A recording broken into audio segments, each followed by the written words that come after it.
સુપ્રભાત friends, ફરી મળ્યા આજના લેક્ચરમાં. આપણે જોઈ રહ્યા હતા ચેપ્ટર 17 સ્વાભાવિકમ સાદૃશ્યમ,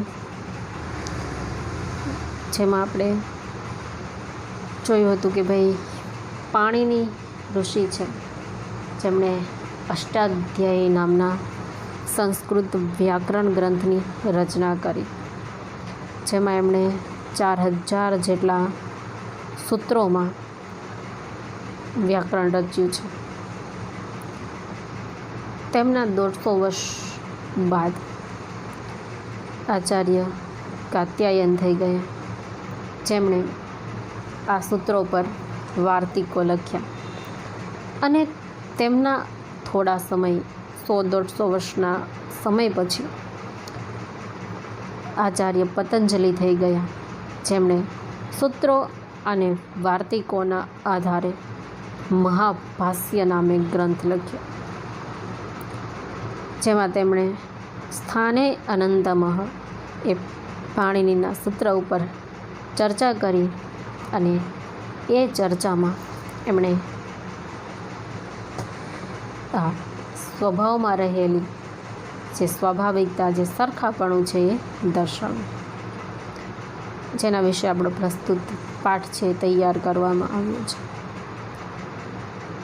અને બીજી જે મહત્ત્વની વાત આપણે જે જાણવાની, સમજવાની કે શીખવાની છે એ છે કે વિદ્યાર્થી તરીકે, વ્યક્તિ તરીકે આપણને જુદી જુદી દરેક બાબત છે એની માહિતી હોવી જોઈએ.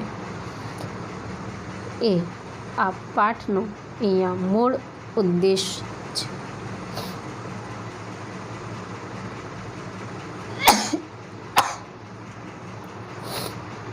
સોરી.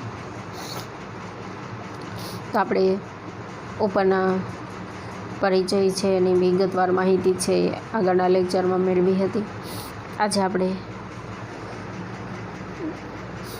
જે પાઠ છે એની સમજૂતી મેળવીએ થોડીક, અને શબ્દાર્થ છે એ જોઈએ.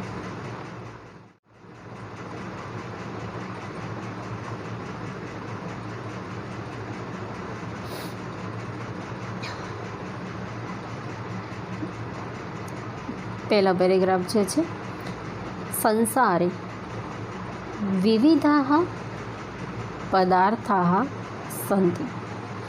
એટલે કે ભાઈ સંસારમાં જાત જાતના ઘણા બધા પદાર્થો છે. તદ અધ્યથા, જેમ કે સ્વર્ણ લોહાદયો ધાતવ, સોનું, લોખંડ વગેરે ધાતુઓ.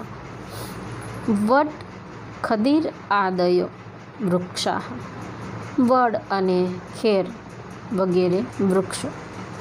ખેર છે એક પ્રકારનું ઝાડ છે, એ વડલાને વગેરે જેવું તે, કે જેનું લાકડું છે ખૂબ સારું હોય છે. ગો ઘોટક આદય પશવ ચ. ગો એટલે કે ગાય, અને ઘોટક એટલે કે ઘોડો. ગાય અને ઘોડા જેવા પશુઓ. એ ઉદાહરણ રૂપ આપ્યું છે કે ભાઈ સંસારમાં જાત જાતના પદાર્થ હોય, જેમ કે સોનું અને લોખંડ વગેરે ધાતુઓ છે, વડ અને ખેર જેવા વૃક્ષો છે, ગાય અને ઘોડા જેવા પશુઓ છે. એષુ પુનઃ પ્રત્યેકમ અપી પદાર્થાઃ ભિન્નાઃ ભિન્નાઃ ભવન્તિ. આ બધા પદાર્થોમાં વળી દરેક પદાર્થો જુદા જુદા હોય છે. જુદા જુદા પદાર્થ છે તેમાં પણ પાછા દરેક પદાર્થો એ જુદા હોય છે. તદધ્યથા સ્વર્ણમ લોહાત ભિન્નમ ભવતિ. જેમ કે સોનું લોખંડ કરતાં જુદું હોય છે, બંને ધાતુ જ છે. સોનું અને લોખંડ બંને ધાતુ છે, છતાં બંનેમાં ફેર છે. સોનું છે એ ખૂબ મુશ્કેલીથી મળે છે, એની કિંમત વધારે હોય છે. લોખંડ છે એની કિંમત સોના કરતાં સસ્તી હોય છે. બંને ધાતુ હોવા છતાં બંનેમાં ફેર હોય છે. અથચ પ્રત્યેક સુવર્ણખંડः પરસ્પરમ આકારેણ પ્રકારેણ ચ ભિન્નઃ ભિન્નઃ ભવતિ. અને દરેક સોનાનો ટુકડો પરસ્પર આકારથી અને પ્રકારથી જુદો જુદો હોય છે. સૌથી પહેલાં શું કીધું કે ભાઈ સોનું અને લોખંડ જેવી ધાતુઓ હોય છે. હવે સોનું છે એ પણ લોખંડ કરતાં જુદું છે. એ ઉપરાંત સોનાનો પણ દરેક ટુકડો પાછો એકબીજાથી આકાર અને પ્રકારમાં જુદો હોય છે. સોનાની વીંટી ને સોનાની બુટ્ટી, બે વસ્તુમાં ધાતુ શું છે? સોનું છે, પણ એકનો આકાર અલગ છે, બીજાનો આકાર અલગ છે, બેની ડિઝાઇન અલગ અલગ છે, બેનો પ્રકાર અલગ અલગ છે. એ જ રીતે લોખંડની કોઈ વસ્તુ હોય છે તો એ પણ એકબીજાથી અલગ અલગ હોય. નટ અને બોલ, સ્ક્રૂ આપણે લઈએ અને બોલ લઈએ તો બંનેમાં પણ ફેર હોય છે. એ જ પ્રકારે વટ અને ખેર, તો વડ અને ખેર બંને વૃક્ષ જ છે, છતાં બંને છે આકાર પ્રકારથી રંગરૂપથી અલગ અલગ હોય છે. એ જ પ્રકારે ગાય અને ઘોડો છે બંને પશુ, છતાં બંનેમાં ઘણી બધી વિભિન્નતા છે. એ જ રીતે ઘોડો હોય તો ઘોડામાં પણ અલગ અલગ વેરાયટી હોય. કાળા હોય, ધોળા હોય, ભૂખરા હોય, કોફી બ્રાઉન હોય, નાના હોય, મોટા હોય, જાડા હોય, પતળા હોય. એટલે આ પ્રકારે દરેકની અંદર આવી ભિન્નતા છે એ આપણને જોવા મળે છે.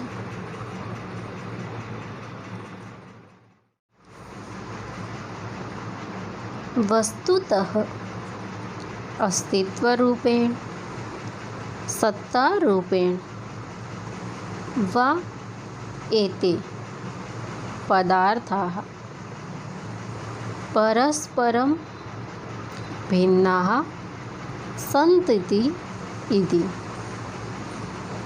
પ્રતીયન્તે. હકીકતમાં અસ્તિત્વ રૂપે અથવા સત્તા રૂપે આ પદાર્થો પરસ્પર જુદા છે એમ પ્રતીત થાય છે. એટલે આપણે જોઈએ કે ભાઈ અસ્તિત્વ રૂપે તો કે સોનું અને લોખંડમાં આપણે સરખામણી કરીએ તો લોખંડ છે એ વધારે ટકાઉ હોય, પણ સત્તા રૂપે જોઈએ તો સોનાની સત્તા વધારે, કેમ કે મોંઘું હોય, મહત્ત્વનું અને કિંમતી હોય છે. એટલે આવી રીતે જોઈએ તો આ બધા પદાર્થો છે એ પરસ્પર એકબીજાથી જુદા લાગે છે. જેમ કે ગાય અને ઘોડો, તો ગાય કરતાં ઘોડાની કિંમત છે એમાં ફેર હોય. એટલે આપણે આમ બહારી રીતે જોઈએ તો આ બધાની અંદર જે જુદાપણું છે એ કોઈને કોઈ રીતે આપણને દેખાય છે. પરંતુ પ્રત્યક્ષતઃ પરસ્પરમ ભિન્નેષુ પદાર્થેષુ અપી કિંચિત એકમ સ્વાભાવિકમ આંતર્યમ અપી ભવતિ. પરંતુ પ્રત્યક્ષ રીતે પરસ્પર જુદા પદાર્થોમાં પણ કંઈક એક સ્વાભાવિક સરખાપણું હોય છે. પ્રત્યક્ષ રીતે આપણે જોઈએ તો આપણને આ પદાર્થો છે એ અલગ અલગ લાગે, પણ એ દરેકની અંદર કંઈક એક સરખાપણું, સ્વાભાવિક સરખાપણું છે, સામાન્ય સરખાપણું છે, સ્વભાવની અંદર રહેલો સમાનતા છે જોવા મળે. ઉદાહરણ તરીકે આપણે સોનાની લોખંડની વાત કરીએ તો બંને છે એ વિદ્યુતના વાહક છે, બંને મજબૂત છે, બંને ટકાઉ છે. એટલે આવી રીતે આંતરિક કોઈક ને કોઈક સમાનતા છે એ આપણને દરેકમાં જોવા મળે છે.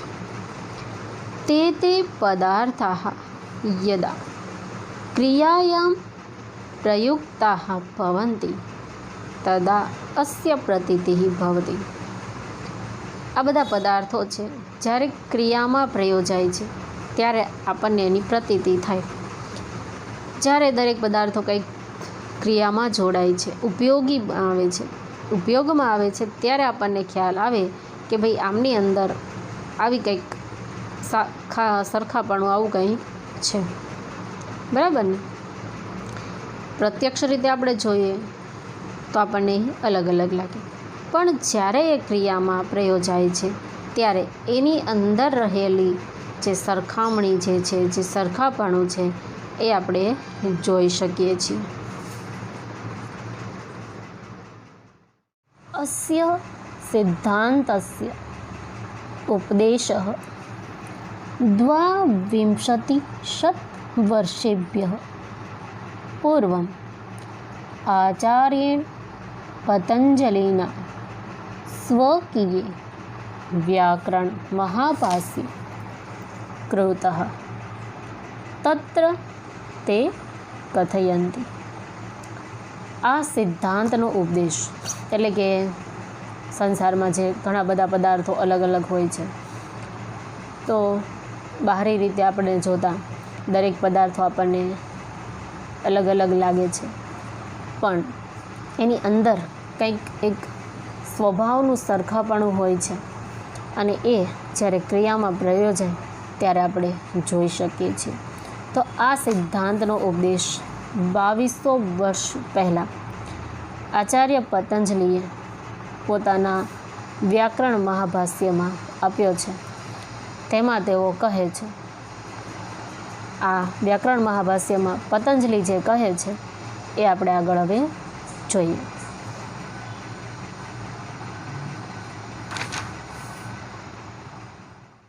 જેષુ સમાસેષુ સમવાયેષુ ચ અસ્યતામ ઇતિ ઉક્તે ન ઇવ કૃશાઃ કૃષેઃ સહાસતે ન પાંડવઃ પાંડુભિઃ.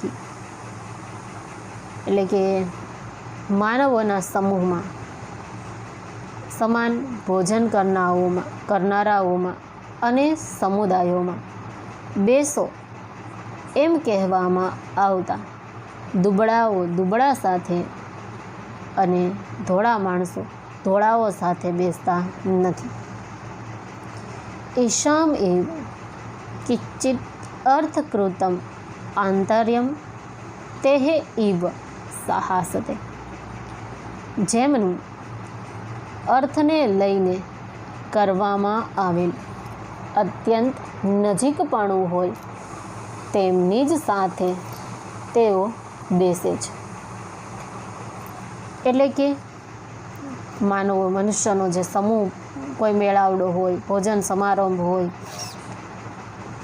આવા બધા સામૂહિક કોઈ કાર્યક્રમો હોય ત્યારે એ લોકોને બેસો એવું કહેવામાં આવે. તો જો કોઈ ધોળો વ્યક્તિ હોય કે ધોળા વ્યક્તિ સાથે, ગોરો વ્યક્તિ ગોરા વ્યક્તિ સાથે ન બેસે, કે કોઈ દુબળો હોય એ દુબળા વ્યક્તિ સાથે ન બેસે, એવી રીતે કોઈ બેસતું નથી. પણ જેમનું કંઈક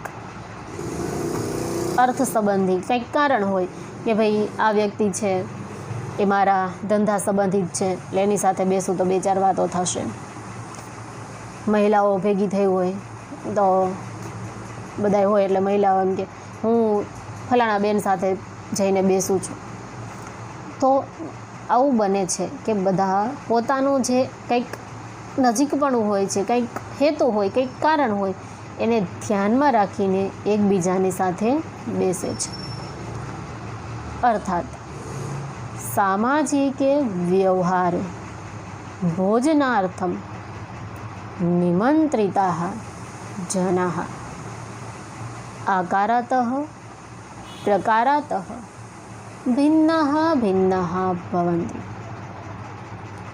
એટલે કે સામાજિક વ્યવહારમાં ભોજન માટે આમંત્રાયેલા માણસો આકાર અને પ્રકારમાં ભિન્ન હોય છે. સામાજિક એટલે કે ભોજન સમારંભ હોય કે કોઈ પણ કાર્ય હોય, સામૂહિક કાર્ય હોય કે ઘણા બધા લોકો ભેગા થયા હોય, એકઠા થયા હોય, તો એ દરેક વ્યક્તિ છે એ આકાર અને પ્રકારમાં કેવા હોય? અલગ હોય. કોઈક જાડા હોય, કોઈક મોટા હોય, કોઈક ઊંચા હોય, કોઈક નીચા હોય, કોઈક પતલા હોય, કોઈક ગોરા હોય, કોઈક કાળા હોય. એટલે દરેક વ્યક્તિ છે એ આવી રીતે આકાર પ્રકારમાં જુદા જુદા હોય છે. પરંતુ યદા તેષાં ભોજનવિધો પ્રવૃત્તિઃ ભવતિ तदा ते स्वकीयम् आन्तरिकं समानत्वं पश्यन्तः परस्परं निकटासनाः भवन्ति। પરંતુ જ્યારે તેમની ભોજનની વિધિમાં પ્રવૃત્તિ થાય છે ત્યારે તેઓ પોતાની આંતરિક સમાનતાને જોતા પરસ્પર નજીકમાં આસનવાળા થાય છે। શબ્દો તમને એમ લાગશે કે શું મિસ બોલે છે એ, બરાબર? શબ્દો થોડાક એવા લાગશે પણ પાઠ એકદમ સરળ છે, એ સમજાઈ જશે। માનો કે કોઈ લગ્ન પ્રસંગ છે, ઘણા બધા લોકો ભેગા થયા છે, બધા જાય છે, તો કોઈ એમ નથી કહેતું કે ઓલી મારી જેટલી ગોરી છે તો હું એની સાથે જઈને બેસું, કે ફલાણી વ્યક્તિ છે એ મારી જેમ જાડી છે તો એની પાસે જઈને બેસું। આકાર પ્રકારમાં બધા વ્યક્તિ અલગ હોય છે, એટલે કોઈ એવી વસ્તુ જોઈને સાથે બેસતા નથી। પણ જ્યારે લોકોને ભોજનની પ્રવૃત્તિ શરૂ થાય, જમવા માટે જવાનું હોય, તો ખાસ શું લોકો જોશે કે આ વ્યક્તિને મારે જેમ વધારે ખાવા જોઈશ ને એની હારે જ બેસું, આની હારે ખાવા બેસીશ તો એ તો હમણાં 2 બટકા ખાઈને ઊભી થઈ જાય, એની હારે હું ભૂખી રહીશ, વિચારીશ ને આવું? તો આ જ વસ્તુની વાત છે કે સ્વભાવની અંદર જે કંઈક આંતરિક સમાનતા છે એ જોઈ અને પરસ્પર નજીકમાં બેસે છે। અમસ્તા પ્રસંગમાં ભેગા થયા છે, લગ્ન પ્રસંગ છે, ત્યારે કોઈ આકાર પ્રકાર જોતા નથી, બધા જુદા જુદા છે। જમવા બેસે ત્યારે એ વાતનું ખાસ ધ્યાન રાખે છે કે આ વ્યક્તિને મારે જેટલું ખાવાનું જોઈએ તો એની સાથે બેસું, અથવા હું પેલી વ્યક્તિ સાથે બેસું એટલે મારે આની સાથેની કંઈક 4-6 વાતો છે એ થશે। એટલે આ જે આંતરિક સમાનતા છે એ જોઈને લોકો એકબીજાની સાથે બેસે છે। આકારેણ કશ્ચિત કૃશઃ જનઃ કૃશેન સહ ન તિષ્ઠતિ ન તુ કશ્ચિત પીનઃ પીનેન સહ। આકારમાં કોઈ દુબળો માણસ દુબળા સાથે બેસતો નથી, કોઈ જાડો માણસ જાડા માણસ સાથે બેસતો નથી, પરંતુ એષામ કિશ્ચિત અર્થકૃતમ અર્થાત પ્રયોજનકૃતમ સાદૃશમ ભવતિ તત્સાદૃશમ અનુસરતઃ તે એવ પરસ્પરમ નિકટાસનાઃ ભવન્તિ। કોઈ આકાર પ્રકાર જોઈને જ બેસતા કે જાડો માણસ સાથે જાડો, પાતળા સાથે પાતળો, કાળા સાથે કાળો, ધોળા સાથે ધોળો, એવું જોઈ કોઈ બાજુમાં બેઠતા નથી, પરંતુ જેમનું કંઈક અર્થ સંબંધી અથવા તો પ્રયોજન સંબંધી સરખાપણું હોય છે તે સરખાપણાને અનુસરીને તેઓ એકબીજાની નજીક બેસે છે। મેં કહ્યું એમ કે ભાઈ આને મારે જેમ વધારે જમવા જોવે તો એની સાથે બેસું, આની સાથે બેસીશ તો મારે થોડીક બિઝનેસની વાતો થશે તો એની પાસે જઈને હું બેસું, જમવાનું થઈ જાય ને બિઝનેસની વાતોય થઈ જાય। એટલે આ જે સરખાપણું છે, જે આંતરિક સમાનતા છે, અથવા તો વેપાર ધંધાની જે વાતચીત છે, એ વસ્તુને ધ્યાનમાં રાખીને લોકો એકબીજાની નજીક બેસે છે। માતુલકુલાહ માતુલકુલેહ સહ પિતૃવ્યાહ પિતૃવ્યૈઃ સહ ઉપવેશિનઃ ઉપવેશિભિઃ સહ તિષ્ઠન્તિ। એટલે મામાના કુળના મામાના કુળ સાથે, કાકાઓ કાકાઓ સાથે અને પડોશીઓ પડોશીઓ સાથે રહે છે। જ્યાં સામૂહિક મેળાવડામાં ભેગા થયા હોય તો આવી રીતે જોવા મળે કે ભાઈ મામા માસીના છોકરાઓ બધા એક સાથે બેઠા હોય, કાકા દાદાના છોકરાઓ એક સાથે બેઠા હોય, વાતો કરતા હોય, હસી મજાક કરતા હોય, અને કોઈ અજાણી જગ્યાએ ગયા હોય તો પાડોશીઓ છે એ પાડોશીઓ સાથે બેઠા હોય। એટલે આ પ્રકારની જે સરખાપણું છે એ વ્યક્તિઓ, મનુષ્યો, માણસોમાં જોવા મળે છે।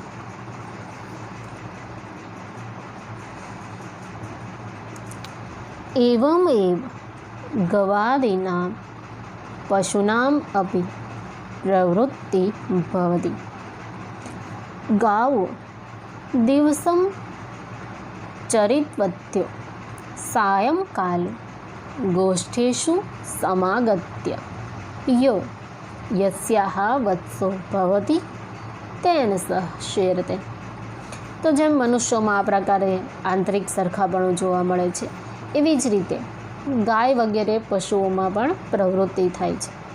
જેમ કે આખો દિવસ ગાયો છે એ બધે ચરવા જાય છે, ખોરાક ખાવા જાય, ઘાસ ખાવા જાય છે, પણ જ્યારે સાંજે પોતાના વાડામાં આવે છે તો જે એનું વાછરડું હોય તેની સાથે એ સૂવે છે. મોટી મોટી ગાયો હોય છે એમને ચરવા માટે મોકલી દેવામાં આવે, આખો દિવસ એ બધે ચરે, ખાઈ પીવે, અને સાંજે જ્યારે પોતાના વાડામાં આવે તો જે ગાયનું જે વાછરડું હોય છે, જેમનું બાળક હોય છે, એની પાસે જઈને એ સૂવે છે. એટલે આ એમની અંદર, પશુઓની અંદર રહેલી એની જે સરખાપણું છે એ જોવા મળે છે. અહીંયા તો ગાયનું ઉદાહરણ આપ્યું છે, પણ દરેક પશુઓમાં આ પ્રકારનું વ્યવહાર છે એ જોવા મળતો હોય છે. ગવાદીનામ ઇવ અચેતનેષુ અપી પદાર્થેષુ નિયમઃ અયમ દૃશ્યતે. એટલે ગાય વગેરેની જેમ જે અચેતન જળ અથવા નિર્જીવ પદાર્થો છે તો તેમાં પણ આ પ્રકારનો નિયમ છે જોવા મળે છે. તદ અધ્યથા લોષ્ટ ક્ષિપ્તો બહુ વેગમ ગત્વા ન એવ તિર્યક ગચ્છતિ ન ઉર્ધ્વમ આરોહતિ. એટલે કે માટીનું ઢેફું છે, જો એને ખૂબ વેગપૂર્વક આપણે એને ફેંકીએ તો એ ત્રાસું જતું નથી અથવા ઉપર ચડતું નથી. સહ પૃથિવ્યાઃ વિકારઃ વર્તતે ઇતિ કૃત્વા પૃથ્વીમ એવ આગચ્છતિ સાદૃશ્યત્વાत्. એ પૃથ્વીનો વિકાર એનો એક ભાગ છે, અને એટલા માટે સરખાપણાને કારણે એ ધરતી પર પાછું આવે છે. માટીનું ઢેફું આપણે ફેંકીએ તો એ કંઈ ત્રાસું નથી વહી જતું, આમ કે ભાઈ આકાશ અને પૃથ્વીથી આમ સીધે સીધી લાઈનમાં એ વયું છે કે ઉપર ચડી જાય. અને ગમે એટલું આપણે ગતિપૂર્વક ઝડપથી નાખીએ છતાં એ પાછું જમીન ઉપર આવે છે. શું કામ? તો કે પૃથ્વી સાથેના સરખાપણાને કારણે. એ પૃથ્વીનો વિકાર, પૃથ્વીનો ભાગ છે, અને એટલા માટે એ પાછું પૃથ્વી ઉપર જ આવે છે. તથા જ્યોતિષો વિકારઃ અર્ચિઃ આકાશદેશે નિવાતે સુપ્રજ્વલિતમ ન એવ તિર્યક ગચ્છતિ ન અર્વાગ આરોહતિ. જ્યોતિષો વિકારો જ્યોતિઃ એવ ગચ્છત્ય આંતર્યતઃ. એટલે કે જેમ માટીના ઢેફામાં જોવા મળે છે તે પ્રમાણે જ્યોતિ એ સૂર્યનો વિકાર છે, સૂર્યનો એક ભાગ છે. જ્યોતિ મીન્સ મારું નામ તો છે જ તે, બટ પણ અહીંયા જે વાત કરવામાં આવે છે એ મારા નામનો મિનિંગ્સ, એટલે કે જે લાઇટ છે, અજવાળું, પ્રકાશ, તેજ, એની વાત છે. તો જ્યોતિ છે એ સૂર્યનો વિકાર, સૂર્યનો એક ભાગ છે. પ્રકાશનું કિરણ એ આકાશ પ્રદેશમાં પવન વગરની જગ્યામાં સારી રીતે પ્રજ્વલિત થતું, ત્રાસું જતું નથી કે નથી નીચે ઉતરતું. આપણે સૌ જાણીએ છીએ કે સવાર પડે, સૂર્યોદય થાય એટલે સૂર્યનો વિકાર, સૂર્યનો એક અંશ, જ્યોતિ, અજવાળું, તેજ, પ્રકાશ એ ધરતી ઉપર આવે છે જરૂર, પણ એ ધરતી પર અડતું નથી. આમ એક સાયન્ટિફિક વસ્તુ છે, આપણે એના ઊંડા નથી ઉતરતા, આપણે ખાલી અહીંયા પાઠ સંદર્ભે એને જોઈએ કે ત્રાસું જતું નથી, અને આકાશમાં પવન વગરની જગ્યામાં પણ એ સારી રીતે પ્રજ્વલિત થાય છે, અને એ નીચે ન જતાં ઉપરની તરફ જાય છે. કેમ કે એ સૂર્યનો એક વિકાર, સૂર્યનો એક ભાગ છે, એ સમાનતાને કારણે ઉપરની તરફ જાય છે. આપણે દીવો જગાવીએ તો પણ દીવાનો જે તેજ છે એ હંમેશા ઉપરની તરફ જ જતો હોય છે. એટલે આપણે કોઈ એમ કે મીન્સ બલ્બ તમે જગાવીએ, નામ રાખીએ તો એનું અજવાળું તો નીચે જ આવે છે, રાઈટ. બલ્બની ઉર્જા જે છે, લાઇટ છે, એ વસ્તુ અલગ છે. અહીંયા સૂર્યનો જે વિકાર અગ્નિ છે એની વાત છે, એટલે સૂર્યના કિરણો છે, દીવાનો તેજ છે, કે કોઈ જે અગ્નિ સળગાવવામાં આવેલી છે એ અગ્નિની વાત છે, તો એ હંમેશા ઉપરની તરફ જાય છે, કેમ કે અગ્નિ સૂર્યનો એક ભાગ, એનો એક હિસ્સો છે, એટલા માટે. લાઇટ, બલ્બ, ટ્યુબલાઇટ એની વાત થતી નથી, એ સૂર્યનો વિકાર નથી. આ મગજમાં ક્લિયર રાખજો. Okay, last paragraph. એવમ અત્ર મહાભાષ્યકારાः માનવીયમ વ્યાવહારિકમ સિદ્ધાંતમ ઉપનિષન્તિ તેન સહ ચ ગુરુત્વાકર્ષણસ્ય સિદ્ધાંતમ પાર્થિવાગ્નેઃ સૂર્યેણ સહ સંબંધસ્ય ચ સિદ્ધાંતમ સૂચયન્તિ. આમ અહીં મહાભાષ્યકાર માનવીય વ્યવહારિક સિદ્ધાંત ઉપદેશે કે ભાઈ મનુષ્ય છે એ આકાર પ્રકારમાં સરખા હોવા છતાં એનો વ્યવહાર છે એ કંઈક સ્વભાવની જે સરખાપણું છે એના કારણે જોવા મળે છે. અને તેની સાથે ગુરુત્વાકર્ષણ સિદ્ધાંત કે ભાઈ માટીનું ઢેફું છે એને એ ઉદાહરણરૂપ છે, એટલે કે કોઈ પણ વસ્તુ આપણે પૃથ્વી ઉપરથી ઉપર ફેંકીએ તો એ હંમેશા પાછી પૃથ્વી ઉપર જ આવે છે. અને પૃથ્વી ઉપરનો અગ્નિ જે સૂર્ય સાથે એનો સંબંધ હોવાથી એ હંમેશા ઉપરની તરફ જાય છે. આવા સામાન્ય સૂત્રમાંથી આવા 3 સિદ્ધાંતો છે એ અહીંયા આપણને આચાર્ય પતંજલિએ સમજાવ્યા છે. આપણે શબ્દાર્થ છે પણ જોઈ લઈએ. ચેપ્ટર 17 સ્વાભાવિકમ સાદૃશ્યમ એટલે કે સ્વાભાવિક સરખાપણું. શબ્દાર્થ જોઈએ. વિવિધાઃ પદાર્થાઃ જાત જાતના પદાર્થો તદ અધ્યથા જેમ કે સ્વર્ણમ સોનું, લોહમ લોખંડ, ધાતવઃ ધાતુઓ, વટ વડ, ખદિરઃ ખેર,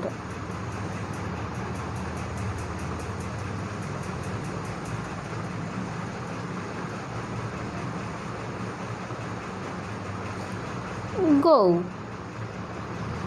ગાય, ઘોટકઃ ઘોડો, સુવર્ણખંડઃ સોનાનો ટુકડો,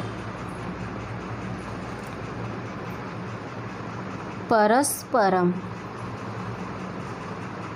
એકબીજાથી, આકારેણ આકારમાં,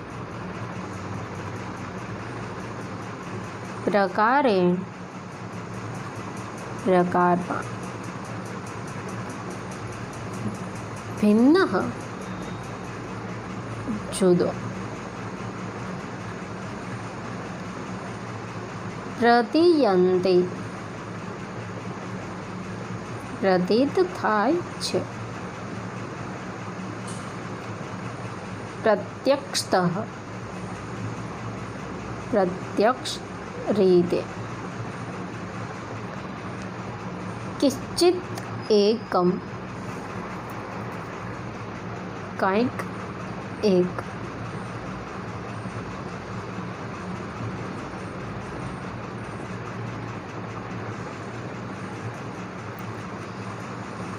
સ્વાભાવિકમ સ્વાભાવિક, આંતર્યમ સરખાપણું,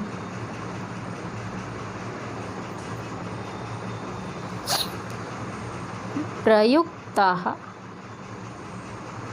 વપરાયેલા,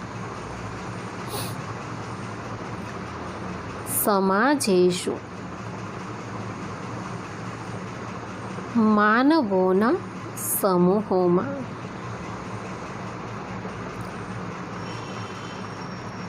સમાસેષુ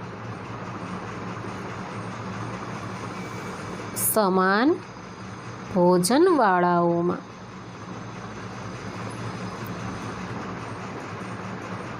સમવાયેષુ સમુદાયોમાં આસ્યતામ બેસો.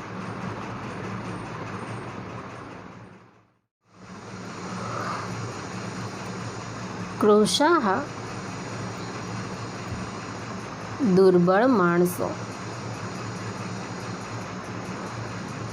પાંડવઃ ધોળા, પીળાશ પડતો ધોળો રંગ. આંતર્યમ નિકટતા. નિકટાસનાઃ પાસે પાસે આસનવાળા. પીનઃ સ્થૂળ જાડા. સાદૃશ્યમ સમાનતા. માતુલકુલાઃ મામાના કુળના. પિતૃવ્યઃ કાકાઓ. ઉપવેશિનઃ પડોશીઓ.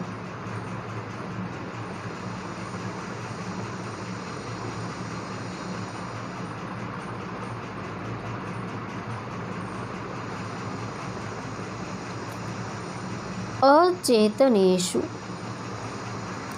અચેતન જડ નિર્જીવ. દ્રશ્યતે દેખાય છે. લોષ્ટઃ માટીનું ઢેફું. ક્ષિપ્તઃ ફેંકવામાં આવેલું. બહુવેગમ ખૂબ વેગપૂર્વક. તિર્યક ત્રાસુ. ઉર્ધ્વમ ઊંચે.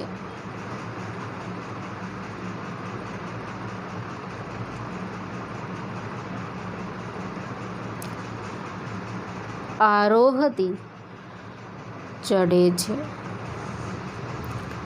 જ્યોતિષઃ જ્યોતિનો. અર્ચિહિ પ્રકાશનું કિરણ. નિવાતે પવન વિનાની આકાશની જગામાં.